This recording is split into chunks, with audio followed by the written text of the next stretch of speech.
يا صباح الفل، ازيكم حبايبي؟ عاملين ايه؟ يا رب تكونوا بألف خير.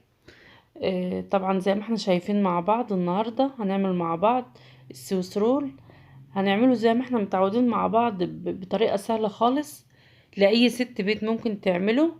وهنعمله بمقادير سهلة وبسيطة. بس قبل ما نبدأ ياريت تشتركوا في القناة وتفعلوا الجرس علشان يوصلك بكل جديد. وقبل ما نبدأ ياريت تصلوا على النبي في كومنت حلو من عندكم، ويلا نشوف مقاديرنا هتكون ايه. اول حاجة عندي بيضات، 3 بيضات، وعندي تلت كوباية سكر، وعندي هنا كوباية الا ربع دقيق وفانيليا ومعلقتين 2 زيت. دي كل مقاديرنا في السويس رول. عندي هنا 3 بيضات، وهنزل عليهم بدل حطينا البيض لازم هنحط الفانيليا، وذرة صغيرة ملح ما بين ايدك، وتلت كوباية السكر. وهنضرب اهم حاجة في السويس رول او في الاسبونج البيتي بالذات، ان انت لازم لا يتعمل بمضرب كهربائي لا بالعجان، يعني بحاجة من الاتنين. بضرب البيض لغاية ما يحصل ما يبقى بالشكل اللي انتوا شايفينه. شايفين البيض كان لونه ايه وبقى ايه؟ اما اوصل للشكل ده انزل بالمعلقتين 2 زيت، وهضرب برضو لغاية الزيت بتاعنا ما يختفي خالص في قلب الخليط، يعني اديله ضربة كويسة كده زي ما احنا شايفين كده. كده خلاص. العجان خلاص كده مع المضرب ما عدناش كده عايزينه. عندي هنا الدقيق، هنزل بالدقيق حبة بحبة زي ما انتوا شايفين كده، وهنقلب بالراحة علشان الهواء اللي دخل من البيض. لان طبعا احنا ما بنستعملش بيكنج باودر ولا بنستعمل حاجة. كل اللي احنا استعملناه البيض والدقيق والزيت والسكر، مفيش ازيد من كده. الزيت معلقتين 2 بس زيت. بنقلب الدقيق كده بالراحة على فترات كده زي ما انتوا شايفين انا عملت ازاي. بنقلبه على فترات كده علشان طبعا زي ما قلنا ما استعملناش بيكنج باودر، فانا مش عايزة الهواء اللي دخل في الخليط ده من البيض يرجع تاني يبوظه. شوف من تحت لفوق اهي زي ما احنا شايفين بالمعلقة كده. يبقى كده خلاص الخليط بتاعي جاهز معايا. لو تلاقينا فيه اي تكتلات او اي دقيق لسه ما اتخلطش، بالراحة كده زي ما انا بعمل. بجيب صينية و... وافرش فيها ورق زبدة زي ما انتم شايفين عشان يسهل عليا اما اجي اطلع السويس رول، او اجي اطلع الكيكة بتاعتنا. بنفضي الخليط كله وبعدين بنسويه في قلب الصينية.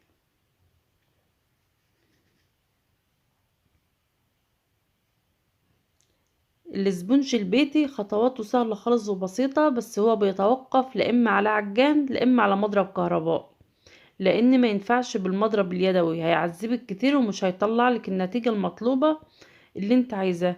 فاحنا بنقول على يعني المقادير لو انت عاملاها بايدك مش هتطلع معاكي مظبوطة برضو. لازم مضرب كهربائي او عجان، المتاح عندك من الاتنين. يبقى كده خلاص الصينية بتاعتنا جاهزة. وده حبايبي بعد ما طلعت من الفرن اشتلتها بالورقة بتاعتها كده بورقة الزبدة على طول. شايفين الكيك بتاعنا ما بتكسرش ولا حاجة زي ما انتوا شايفينه كده. ولفيته رول وحطيته في جنب عما نعمل الكريمة بتاعتنا. اول ما الكيك يطلع بتغطيه كده بفوطة وتسيبيه لمدة ربع ساعة وقبل ما تطلعيه يعني من الصينية. وهنا بنعمل الكريمة. طبعا احنا عملنا الكريمة مع بعض، حطينا السكر والمية، كوباية مية، وحطيت حوالي 3 معالق سكر، وديت نص كوباية كريمة. يعني نص كوباية كريمة هتظبط لك الدنيا دي كلها. كده خلاص الكريمة بتاعتنا جاهزة. ودي الكيكة بتاعتنا اللي احنا عملناها او الاسبونج بتاعنا اللي احنا عملناه. هنفرد الاسبونج بالراحة كده وبعدين نفرد عليه الكريم.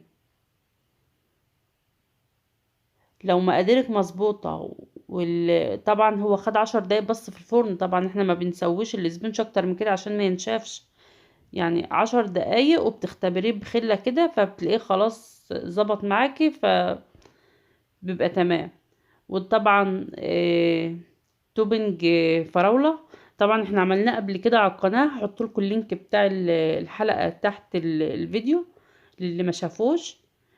لو عايزة تعمليه سادة من غير الفراولة دي عادي يعني براحتك،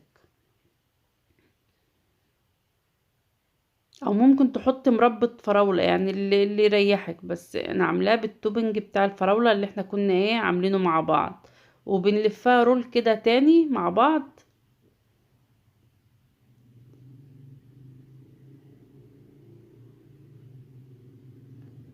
هنسوي كده الحشو بتاعنا.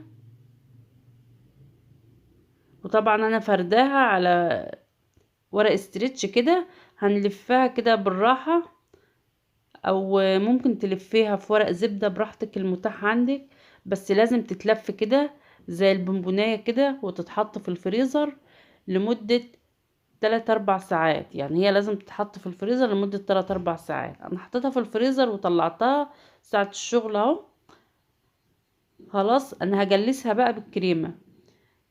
باي معلقة عندك بسباتيولا او باي حاجة هتجلسيها زي ما احنا شايفين. احنا طبعا عاملين مع بعض ان احنا هنعمل بأقل المقادير، وهنعملها كمان بطريقة سهلة لأي ست بيت ممكن. يعني هي عايزة تفرح ولادها بحاجة، او عايزة تفرح عيالها في عيد ميلادهم او اي حاجات من دي، او جاي لها ضيوف فجأة وحابة تعمل السويس رول.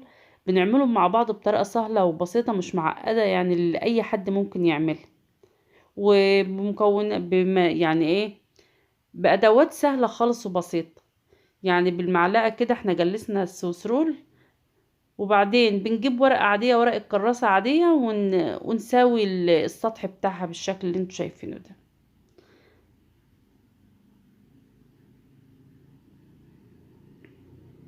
هنحاول نسويها كده.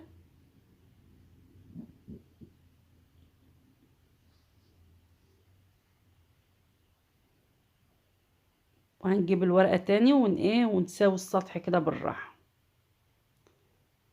وعندي هنا سكرابر كده مشنشر، فبنعمل يعني بزين بو كده من على الوش. لو مش متاح عندك بتسوي السطح وعلى كده عادي يعني. كده خلاص. خلاص كده احنا جهزناها. وعندي جيلو فراولة. طبعا احنا حشينها فراولة، فبحط عليها جيلو فراولة. الجيلو ده بيجي جاهز كده، اكياس جاهزة من عند مستلزمات الحلواني. لو مش متاح عندك خلاص انت يا دوبك بتجلسيها وتظبطيها وتعملي لها روزتات من على الوش كده. بنسويها طبعا بنسوي السويس رول. بنشيل القطعة اللي قدام دي زي ما انتوا شايفين كده، والقطعة اللي ورا نفس النظام، ونزينها كده. بنعمل روزتات بسيطة كده. يعني هي كل خطواتها زي ما عملناها مع بعض خطوات سهلة وبسيطة. بس زي ما قلنا اهم حاجة العجان او المضرب الكهرباء. كده زيناها بالتزيين البسيط اللي قدامكم ده، او انت بتزينها بالتزيين المتاح عندك. ولو انت عملتيها اصلا وحطيت بالروزتات والكريمة بس من غير جلو الفراولة والكلام ده برضو هتمشي معاكي. يعني اهم حاجة اللي انت هتعملي حاجة تفرحي بيها بيتك وعيالك يعني. او لو جالك ضيف فجأة او اي حاجة هتعملي الجمال ده كله في البيت. واللي يعجبه الحلقة ياريت يشترك في القناة ويفعل الجرس، واشوف وشكم بألف خير.